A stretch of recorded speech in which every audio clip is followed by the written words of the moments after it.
Bonjour à tous. Aujourd'hui, nous sommes le lundi 23 mars 2026 et notre cher ami Paul Craig Roberts est avec nous. Bon retour parmi nous, Paul. Merci beaucoup, Nima. Paul, laisse-moi commencer par la nouvelle position de Donald Trump. Il a donné un ultimatum de 48 heures aux Iraniens. Si vous n'ouvrez pas le détroit d'Ormuz, je vais vous attaquer. Je vais frapper les réseaux électriques en Iran. Je vais commencer par le plus important. Ensuite, nous avons eu une sorte de réponse de la part des Iraniens, disant que si vous nous frappez, nous riposterons contre tout le monde dans la région, tous ces États arabes ainsi qu'Israël. Ce qui s'est passé hier, c'est que l'Iran a frappé la Mona pour la première fois. Tu sais, c'était proche. Ce n'était pas la centrale nucléaire, mais un centre de recherche stratégique, quelque chose comme ça. Et puis aujourd'hui, Donald Trump est sorti en disant que les Iraniens nous parlent et essayent de négocier avec nous. Voici ce qu'il a dit, son dernier commentaire.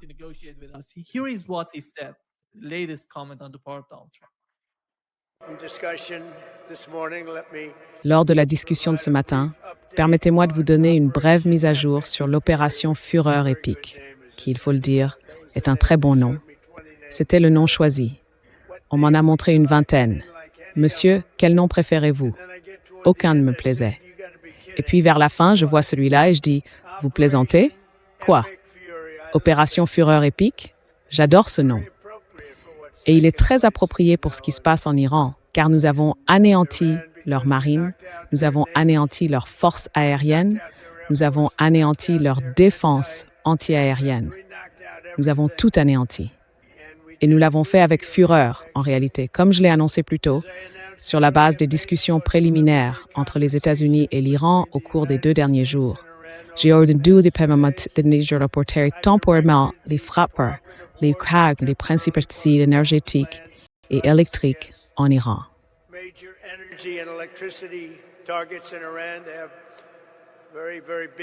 Ils ont des modèles très très grands, neufs et en réalité extrêmement coûteux. Leur construction se chiffre en milliards de dollars. Un seul missile, l'un des plus puissants que nous ayons, et il s'écrase au sol comme s'il était fait de poussière. Mais pour déterminer si un accord plus large peut être conclu, nous avons eu de très bonnes discussions, vraiment de très bonnes discussions. Et il faut comprendre que toute ma vie a été une négociation. Mais avec l'Iran, nous négocions depuis longtemps. Et cette fois, ils sont sérieux.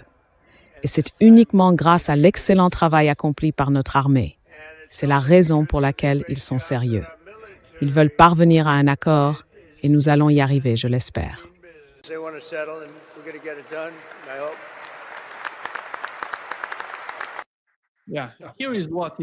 Oui, voici ce qu'il a dit, Paul. D'ailleurs, cela a été démenti. La partie iranienne a déclaré qu'il n'y avait eu ni discussion directe, ni discussions indirectes entre les deux parties. Et Donald Trump invente quelque chose. Je ne sais pas ce qui se passe dans sa tête. Quelle est ta compréhension de la situation? Qu'en penses-tu?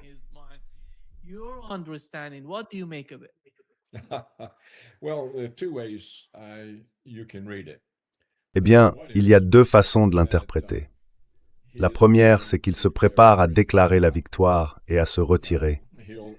Il dira que les Iraniens ont accepté de ne pas fabriquer de bombes nucléaires, que nous avons arrêté leur production de missiles, donc tout est terminé.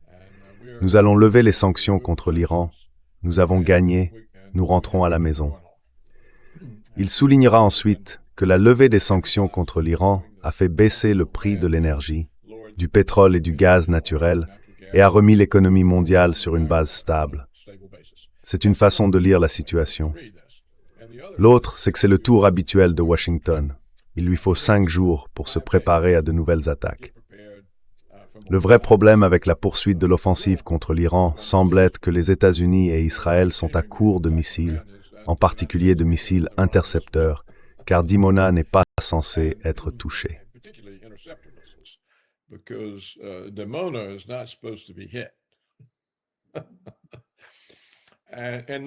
Et Diego Garcia ne l'était pas non plus à 4000 km de là, qui est censé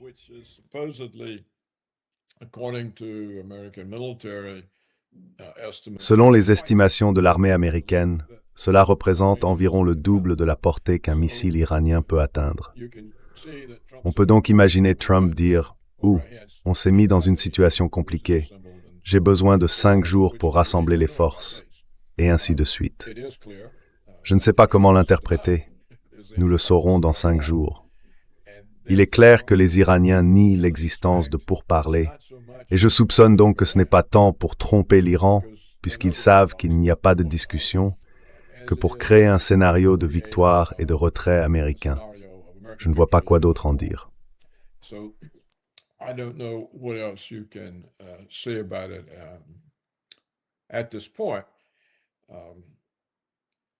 À ce stade, il est clair que les États-Unis et les Israéliens se sont trompés sur la capacité de résistance de l'Iran et que les services de renseignement se sont manifestement trompés sur la portée de leurs missiles, ainsi que sur la capacité de l'Iran à percer les défenses américaines et israéliennes. Cela a donc changé la situation de manière spectaculaire, et Trump doit trouver un moyen de s'en sortir. Cela me convient s'il déclare la victoire et rentre chez lui, car au moins cela écarterait la possibilité pour les Américains d'utiliser des armes nucléaires contre l'Iran. Je préfère que Trump sauve la face en déclarant la victoire et en partant. Je ne sais pas ce que fera Netanyahou.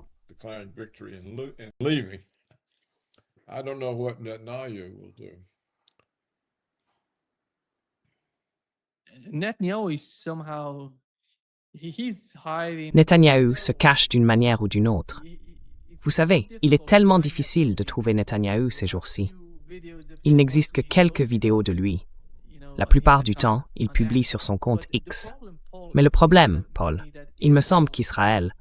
Penses-tu qu'Israël en arrive au point de dire à Donald Trump « Nous ne serons pas capables de nous défendre.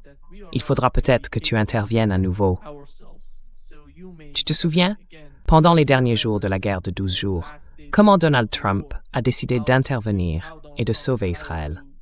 Parce qu'aujourd'hui, pas seulement hier, ils ont encore frappé Dimona.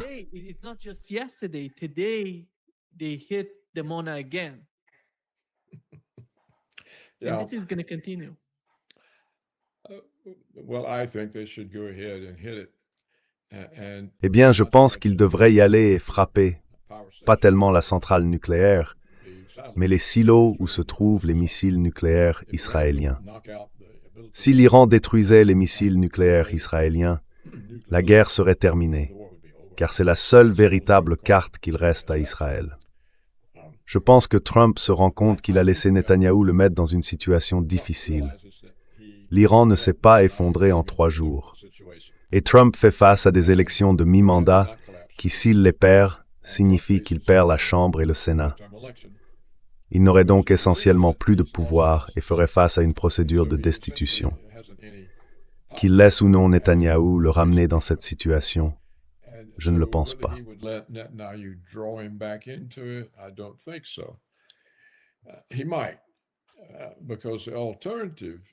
Il se pourrait bien, car l'alternative, Nima, pourrait être que Netanyahou dise « Eh bien d'accord, alors nous devrons bombarder l'Iran, parce que nous ne pouvons pas les laisser nous détruire. Nous n'avons plus d'intercepteurs. Notre système ne fonctionne de toute façon pas. Ils peuvent frapper nos installations nucléaires. Nous sommes sans défense, essentiellement sans défense. Et nous n'allons pas nous rendre. Donc nous utiliserons nos armes nucléaires si vous ne trouvez pas un moyen de vaincre ces gens pour nous. » Je peux très bien imaginer Netanyahou dire cela à Trump. Mais à un moment donné, Trump devra choisir entre lui-même et Netanyahou. Va-t-il sauver Netanyahou et se détruire lui-même?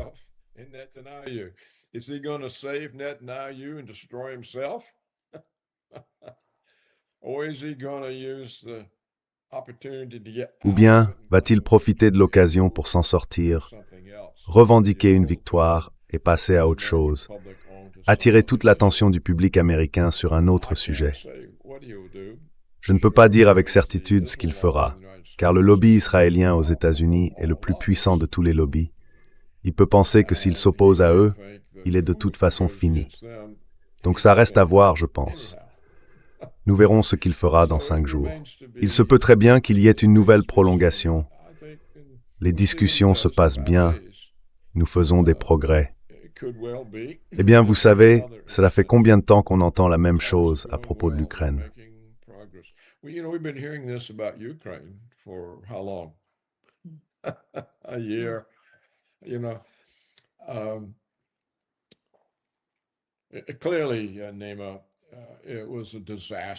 Clairement, Nima, c'était une erreur désastreuse commise par l'administration Trump. C'est désastreux. De toute évidence, le lobby israélien domine la prise de décision américaine concernant le Moyen-Orient. Ils nous ont entraînés dans des guerres pour le Grand Israël depuis un quart de siècle. Nous avons détruit la Libye, l'Irak, la Syrie, et maintenant on est censé détruire l'Iran.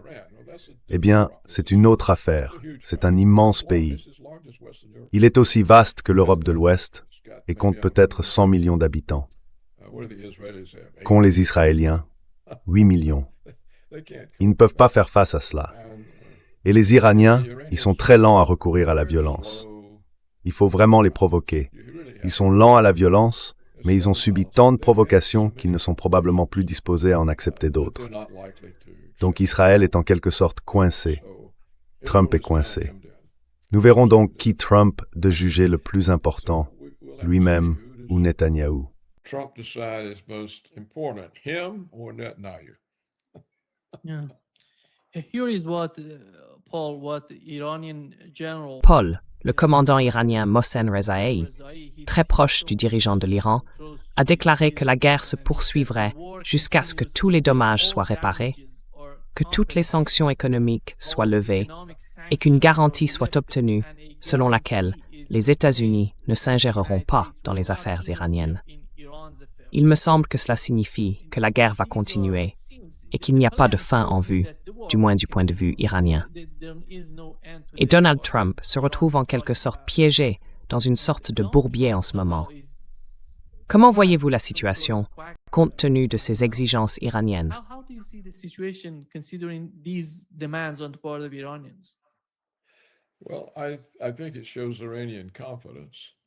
Eh bien, je pense que cela montre la confiance de l'Iran. J'ai essayé d'enquêter sur la question du mieux que je pouvais. La véritable différence dans la capacité à soutenir une guerre à long terme semble être du côté de l'Iran, car il fabrique et stocke des missiles depuis 20 ans ou plus. Il dispose d'un énorme stock, tandis que les États-Unis et Israël sont à court. Les États-Unis mettent énormément de temps à produire un grand nombre de missiles. Donc, sur le plan des missiles, les États-Unis et Israël, ils ne jouent pas dans la même cour, ils ne sont pas dans le jeu. Et pour ce qui est des marines, ils ne le sont pas non plus, si les missiles balistiques iraniens peuvent atteindre des cibles à 4000 km.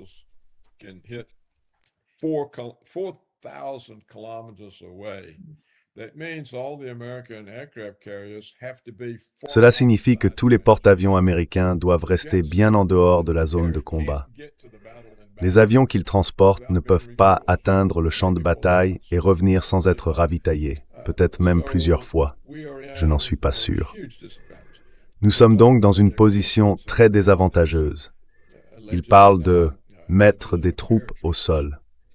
Apparemment, une division de parachutistes a été mobilisée et déployée et quelques marines ont été envoyés. Mais il n'y a pas du tout assez de soldats pour envisager une invasion de l'Iran.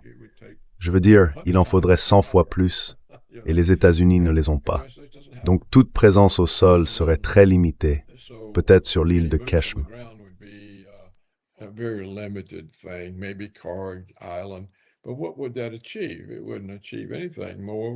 Mais qu'est-ce que cela accomplirait?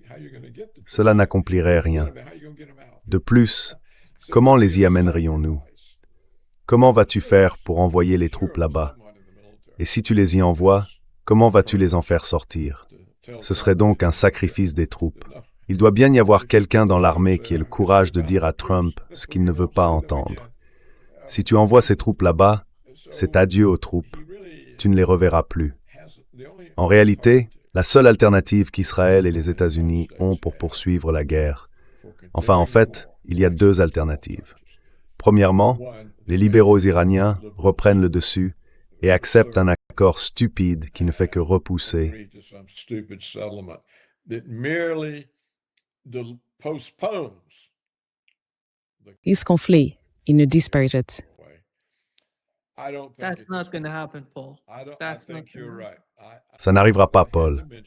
Je pense que tu as raison. Je sais, mais je devais le mentionner. Je ne pense pas que ça va arriver. Et l'autre option, c'est d'utiliser des armes nucléaires. Maintenant, s'ils utilisent des armes nucléaires, je ne pense pas que ça t'inquiète. Mais je pense que les États-Unis seraient préoccupés parce que cela libérerait le génie de la bouteille. Et il est enfermé depuis 1945. Et quels seraient les effets des armes nucléaires? Il y a toute une zone là-bas, tu sais. C'est une grande zone.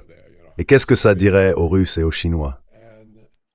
And what would it tell the Russians and the Chinese? See, both of those governments have been, in my view, very foolish. Voyez-vous, trusting ces deux gouvernements ont été, à mon avis, très imprudents. Ils ont fait confiance à Trump. Ils ont voulu négocier. Vous savez, les Chinois veulent entamer des discussions commerciales. Pourquoi faire? Ces discussions ne veulent rien dire. Et Poutine, eh bien, je veux dire, Poutine a essentiellement détruit sa crédibilité en acceptant négociation après négociation sans qu'aucune n'aboutisse. Cela finit donc par montrer à ces deux gouvernements plutôt bornés « Eh, regardez, cela pourrait bien vous arriver. » Alors en ce moment, si je devais parier, je dirais que Trump veut se retirer. Et je pense qu'il essaye d'envoyer un signal aux Iraniens. Je veux partir. Je vais déclarer la victoire et vous laisser tranquille. Et bien sûr, si vous acceptez cela, je lèverai les sanctions. If you go along with this, I'm going to remove the sanctions. So, if I had to bet, I would say that's. Donc, si je devais parier, je dirais que c'est ce qui est en préparation. D'un autre côté, puisque les Israéliens ont attaqué les grandes réserves de gaz iraniennes sans en référer à Trump, ils pourraient aussi utiliser des armes nucléaires sans le consulter. Et si les Iraniens craignent cela, cela pourrait les empêcher de remporter réellement la victoire qui est à leur portée. Je pense qu'en ce moment, seuls les Iraniens peuvent gâcher leur victoire. Et s'ils redoutent que s'ils remportent la victoire, Netanyahou les frappe avec des armes nucléaires, ils pourraient renoncer à la prendre. C'est donc la seule solution, ou du moins tout ce que je peux en dire. Je ne sais pas ce qui va se passer. Tu sais, aujourd'hui, Paul, j'ai parlé avec le professeur Ted Postol. Ted Postol m'a dit que I talked with Professor Ted Postal. Ted Postal told me that Iran has the ability or has everything L'Iran to a la produce capacité, at least ou 11 dispose de tout ce qu'il faut, nukes pour produire rapidement rapidly. au moins 11 armes Doesn't nucléaires. take that much of time. Et cela ne I prendrait don't pas know beaucoup de what is temps. the decision, Je ne sais pas what is quelle est la the décision, decision la on the principale part of the décision Iranians, du but côté iranien, mainly, mais ils pourraient, I assume that je they suppose will qu'ils vont prendre en consider the compte cette ability, capacité, this sort of tu sais, ce genre de behavior of comportement de la part de Netanyahu. Netanyahou, These people are car not ces gens ne sont pas rationnels. rational people. Ils pourraient le They faire, will do comme that, tu l'as as you mentionné, mentioned. et ils envisagent They toutes ces consider options all du these côté options israélien. on the part of Et Israel. cela va détruire, enfin, ce serait la fin d'Israël s'ils allaient jusque-là et utilisaient des armes nucléaires contre l'Iran. Ce serait vraiment, tu sais, la toute fin d'Israël.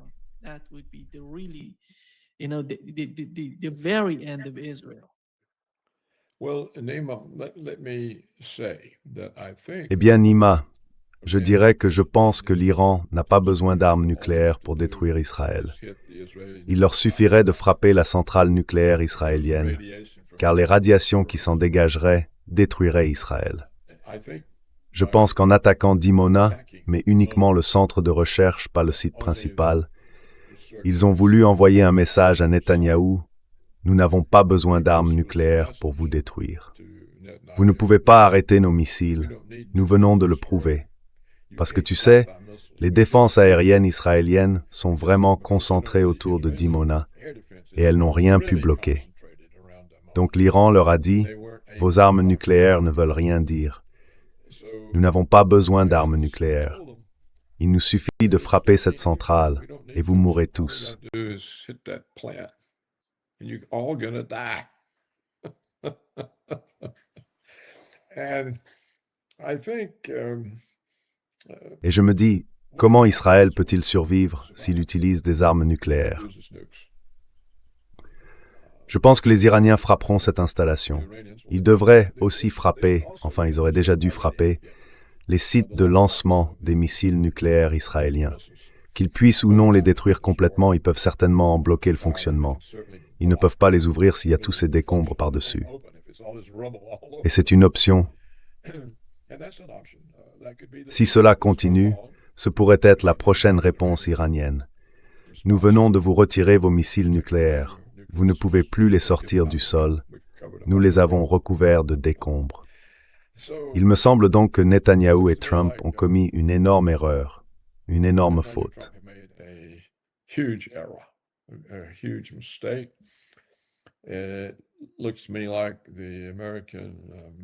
Il me semble que l'armée américaine, les conseillers de Trump, ont été trop faibles pour tenir tête à Netanyahou. C'est la décision de Netanyahou, pas celle de Trump. Et nous voilà donc dans une impasse. La guerre ne peut pas continuer, car nous n'avons aucun moyen de la mener. Et si nous utilisons des armes nucléaires, Israël est perdu, parce que, comme je l'ai dit, l'Iran peut frapper leurs réacteurs nucléaires, et les radiations qui en résulteraient, enfin, je suppose, d'après ce que j'ai lu, qu'il y a une centrale nucléaire là-bas. Et si c'est le cas et qu'elle est touchée, alors il n'y a plus de refroidissement, plus de mise à l'arrêt, et l'installation explose et devient radioactive. Ce serait comme une énorme arme nucléaire qui se déclenche. C'est ainsi que je le comprends. Et peut-être que tout cela est faux. Il est tellement difficile d'obtenir de bonnes informations. On ne sait jamais vraiment. Mais nous verrons. Trambert,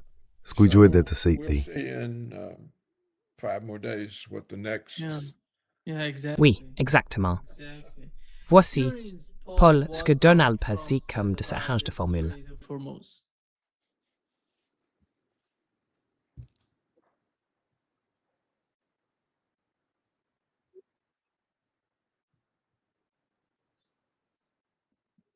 Paul, laisse-moi ajouter ci à la scène. Ils ont Otzwo. Si, Zaid Messibmuse, qui va le contrôler. Cela sera ouvert très bientôt, si ça fonctionne. Dans combien de temps?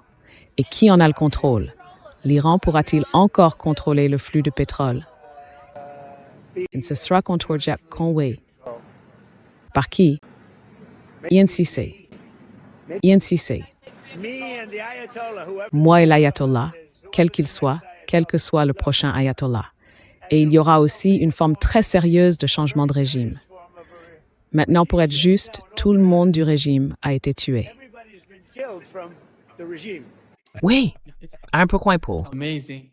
Yeah. The way I think he's Oui, je pense qu'il convainc tout le monde qu'il n'a plus vraiment toute sa tête.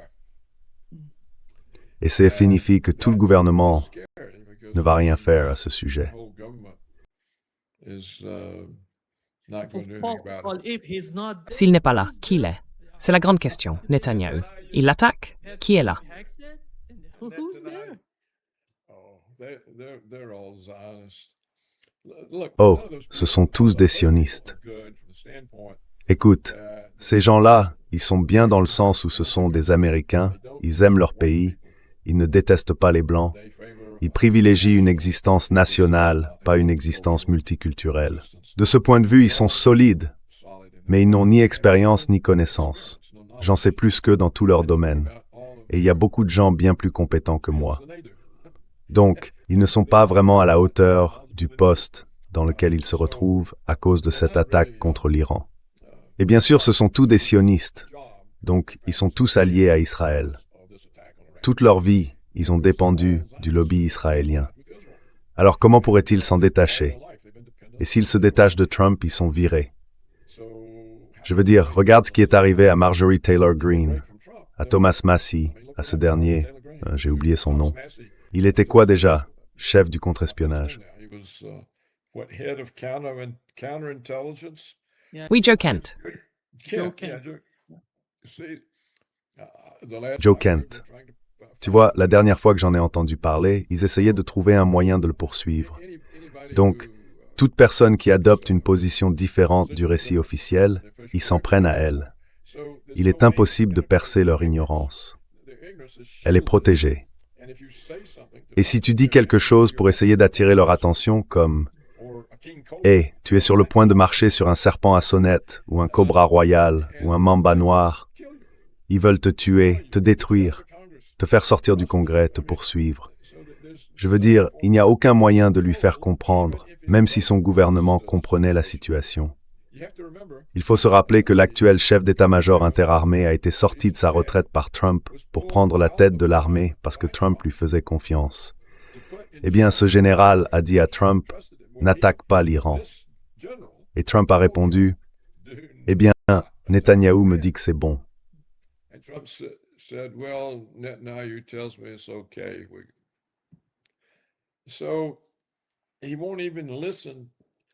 Donc, il n'écoute même pas les personnes qu'il nomme et qui savent réellement de quoi elles parlent.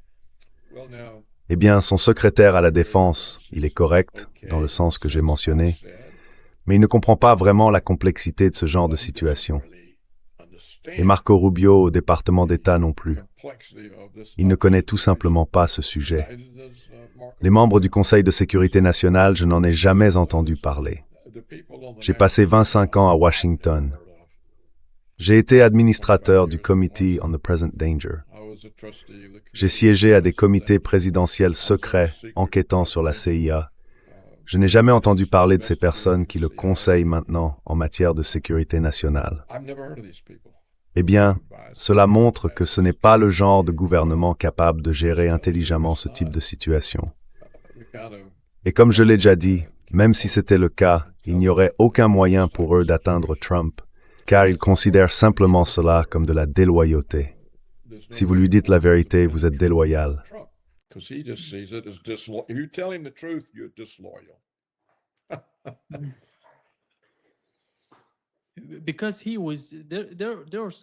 Parce que certains rapports dans les médias traditionnels affirment que le chef du Mossad était à l'origine de tous ces renseignements transmis à Donald Trump, disant que le gouvernement iranien s'effondrait en peu de temps. 4 jours. C'est incroyable pour moi de voir à quel point ils ont une telle influence sur l'ensemble du système aux États-Unis.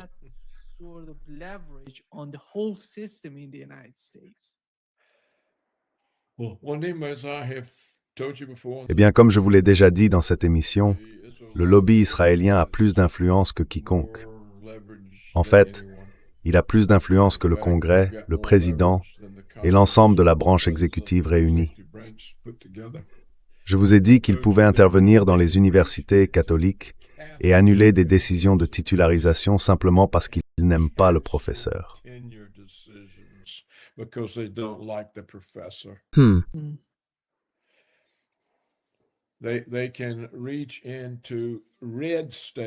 Ils peuvent étendre leur influence jusque dans les États républicains comme le Texas et la Floride et faire adopter des lois stipulant que si vous critiquez Israël, vous ne pouvez pas travailler pour l'État ni avoir de contrat avec lui. C'est un pouvoir incroyable et ils sont sur le point de pouvoir criminaliser dans la loi américaine toute critique d'Israël. Déjà, si vous êtes un étudiant américain dans une université américaine et que vous critiquez Israël, vous êtes expulsé. Si vous êtes un insurgé, vous êtes expulsé du pays. Parmi tous les pays du monde, seul Israël dispose d'un tel pouvoir.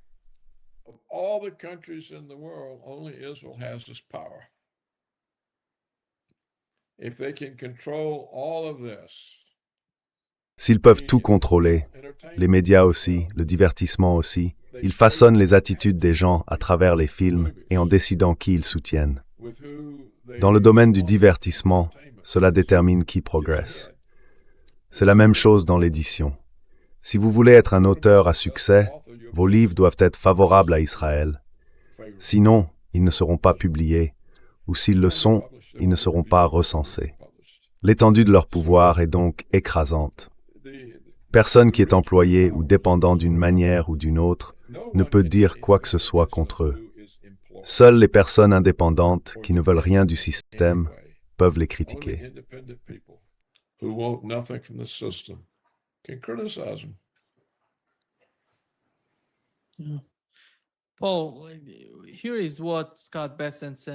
Paul, voici ce que Scott Bessent a dit à propos du détroit d'Ormuz. Tu sais, l'administration Trump a levé les sanctions contre l'Iran pour 30 jours. Les sanctions ne fonctionnent plus à cause de la pénurie de pétrole, de la pénurie d'énergie sur le marché. Voici ce que Scott Bessent a dit. C'est un peu confus quand on essaie de comprendre de quoi il parle. It's somehow confusing when you try to understand what he's talking about. Aider à financer un pays avec lequel nous sommes actuellement en guerre, Monsieur le secrétaire?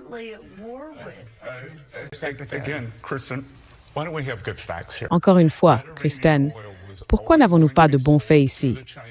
Ce pétrole iranien allait de toute façon être vendu aux Chinois et il devait l'être à prix réduit. Alors, qu'est-ce qui est mieux, Kristen? Qu'est-ce qui est mieux? Que les prix du pétrole grimpent à $150 et qu'ils en touchent 70%, ou que les prix restent en dessous de $100? Il vaut mieux qu'ils soient là où ils sont maintenant. Et pour être clair, nous avions toujours prévu cette éventualité. Environ 140 millions de barils sont déjà en mer. En somme, nous faisons du jujitsu avec les Iraniens. Nous utilisons leur propre pétrole contre eux. Nous avons une bien meilleure visibilité, pour être clair au Trésor, sur la destination de ce pétrole. S'il part vers l'Indonésie, le Japon ou la Corée, nous avons une bien meilleure visibilité et pouvons bloquer les comptes dans lesquels le pétrole est versé. Lorsqu'il part vers la Chine, il est complètement recyclé.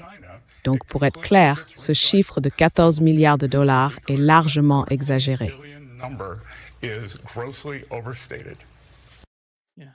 What do you make of it? Qu'en penses-tu, Paul? Il essaie désespérément d'expliquer la situation, mais plus il l'explique, plus cela devient confus. The more confusing it gets.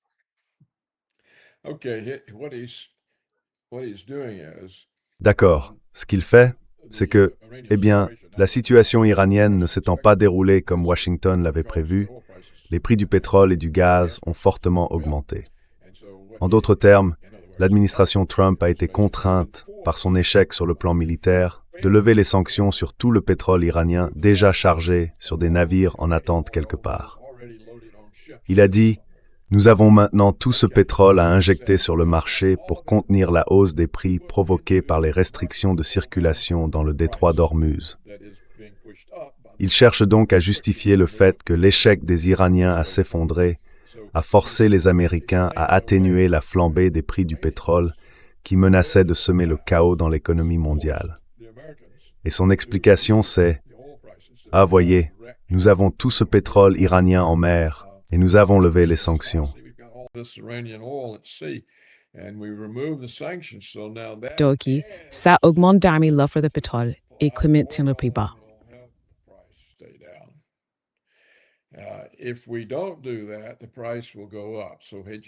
Si nous ne faisons pas cela, le prix augmentera. Alors, préférez-vous $100 le baril ou $150 le baril? Si nous empêchons ces navires de livrer le pétrole, le prix sera de $150. Si nous les laissons livrer, le prix sera de 100. Voilà son argument, c'est ce qu'il dit. Mais la question est, une fois que ce pétrole est livré, d'où viendra l'approvisionnement suivant? Il n'y a pas un nombre infini de navires remplis de pétrole. C'est à court terme, une manière d'essayer de rassurer les marchés pétroliers pour le moment. Écoutez, nous allons avoir, j'ai oublié le chiffre qu'il a utilisé, était-ce 140 millions de barils? Quoi qu'il en soit, c'était une grande quantité de pétrole déjà chargée et prête à être livrée. Et si c'est le cas, cela réduira la pression sur les prix du pétrole causée par le fait que les Iraniens ne laissent passer que certains navires par le détroit. Vous savez, tout le monde dit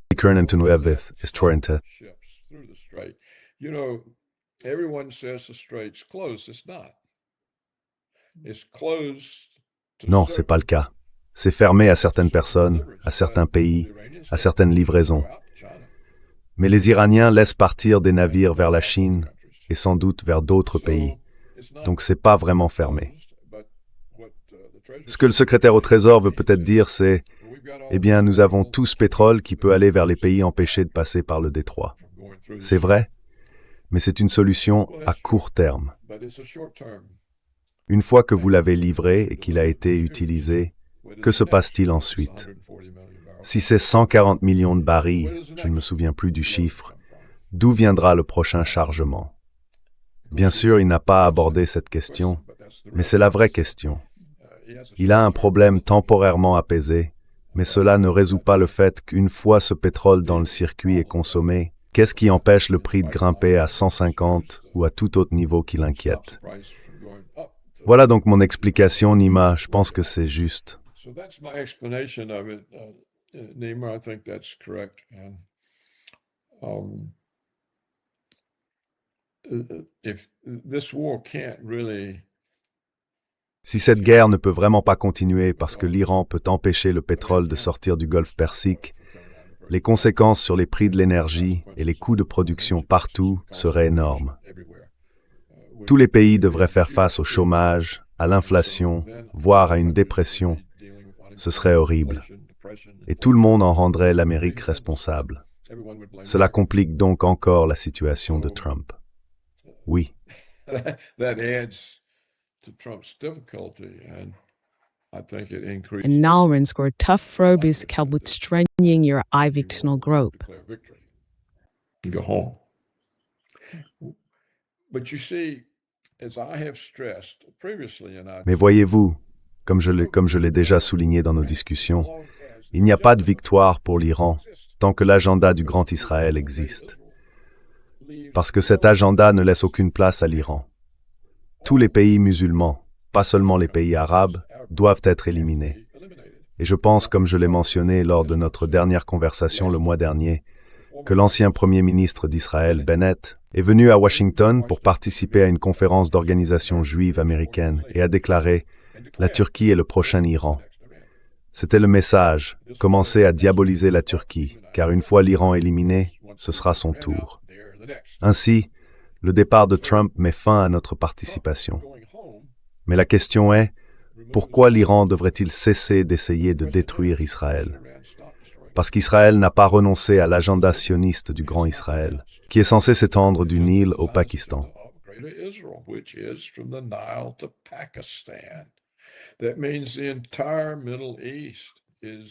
Cela signifie que tout le Moyen-Orient est destiné à être sous contrôle israélien.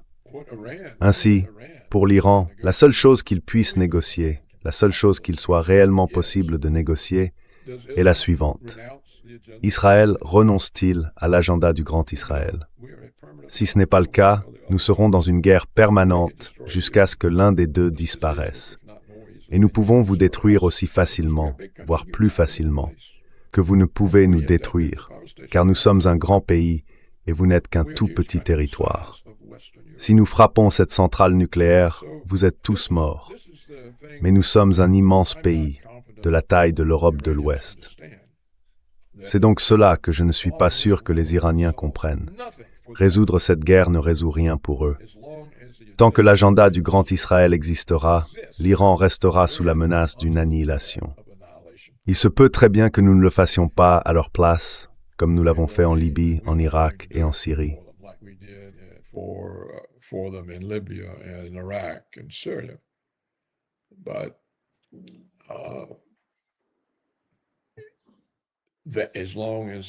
Tant que le projet du Grand Israël restera à l'ordre du jour, l'Iran devra détruire Israël ou être détruit. Et cela est totalement indépendant du fait que les États-Unis participent ou non à la guerre.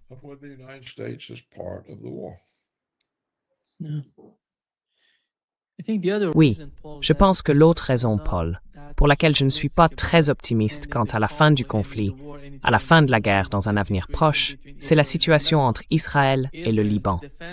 Le ministre de la Défense israélien a déclaré qu'ils allaient faire la même chose dans le sud du Liban, qu'ils allaient tout détruire comme ils l'ont fait à Gaza. L'Iran ne va pas les laisser faire. C'est la poursuite du conflit.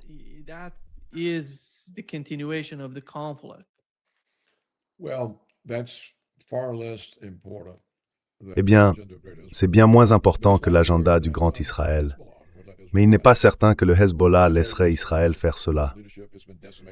Je sais que la direction du Hezbollah a été décimée par sa propre stupidité totale. Mais malgré tout, c'est une force assez dure, et elle a déjà vaincu 2 fois l'armée israélienne. Et comme Israël ne dispose pas de roquettes et compte sur son armée de l'air, et vous savez, les bombardements n'ont jamais gagné une guerre, la question est de savoir si les forces de défense israéliennes, dont l'expérience principale du combat consiste à tuer des femmes et des enfants, peuvent affronter une milice aguerrie comme le Hezbollah. Par le passé, non, elles n'y sont pas parvenues. Elles ont dû 2 fois abandonner et se retirer.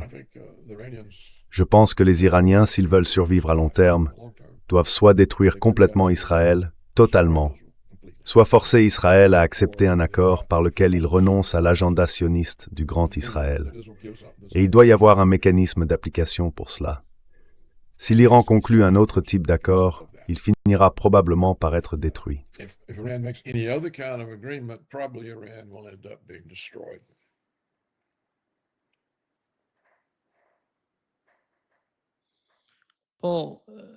Paul, avant de conclure, penses-tu que l'Europe joue un rôle important dans ce qui se passe? Ou crois-tu que l'Europe est simplement en train de perdre sa pertinence dans l'ensemble du calcul?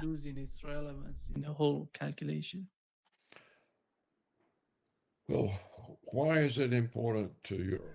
Eh bien, pourquoi est-ce important pour l'Europe?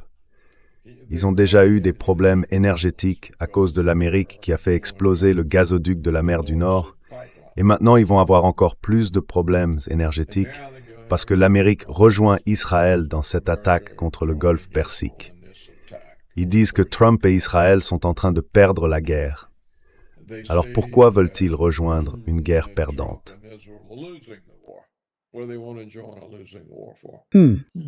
What can they do? Anyhow, Que peuvent-ils faire de toute façon? Je crois que les Britanniques ont un porte-avions, les Français ont un porte-avions, et nous savons déjà que les porte-avions américains ne peuvent pas s'approcher suffisamment de la zone pour participer au combat. Alors que vont faire leurs porte-avions? Vont-ils envoyer une armée de l'OTAN? Are they going to send a NATO army? French and En réalité, l'OTAN se retire d'Irak parce qu'elle subit une forte pression de la part de la résistance sur place. I don't think there's any fight in the European. Oui, je ne pense pas qu'il reste le moindre esprit combatif chez les Européens. Je ne crois même plus qu'ils aient une conscience nationale. Ils sont tous multiculturels. Ils sont en train d'être transformés en Union européenne. Ce n'est plus la France ou l'Allemagne, c'est l'Union européenne. Ils ne sont plus français, ils sont européens. Ils ne sont plus allemands, ils sont européens. Ils ne sont plus italiens, ils sont européens. Comment un Français devient-il un Européen? Et quel genre de conscience nationale peut-il avoir s'il la partage avec un ensemble multiculturel de peuples contre lesquels la France s'est battue pendant des siècles? Donc je ne pense pas que l'Europe soit capable de se battre nulle part. Au final, tout dépend vraiment de savoir si Netanyahou utilise l'arme nucléaire. Now uses nukes.